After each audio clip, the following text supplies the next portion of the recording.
Hey everyone.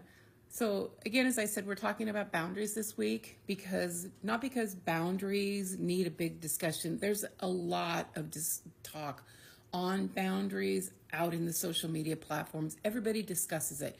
But when everybody is discussing it, we're not always getting all of the right or accurate information. And when you're trying to apply boundaries to people in this population, to men in this population, because yes, that's the population that I work with, men who use targeted partner abuse, or what we call in the law or in literature, in academia, coercive control, because this is about them having the level of control that they are after to get the thing that they are wanting.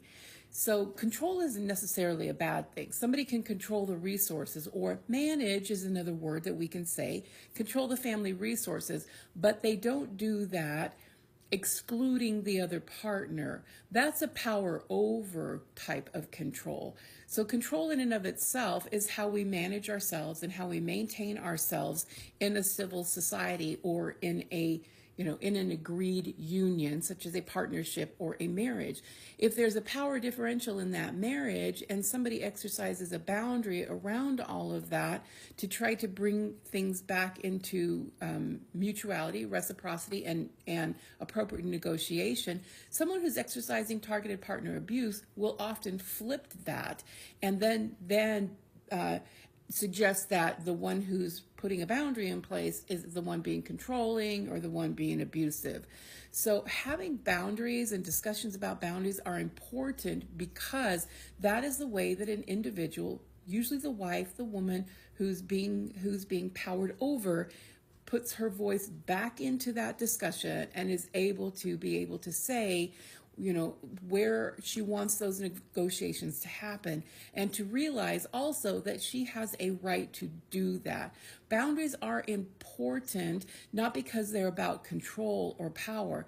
They're important because they are about our own individual place in a committed relationship.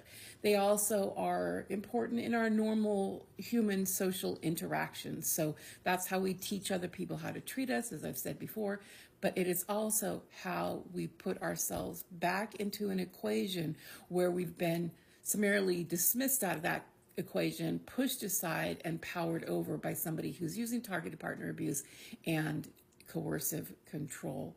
So if you are experiencing this kind of interaction and need help to be able to, put your personal power into the right kind of play so that you can use strategies, not tactics.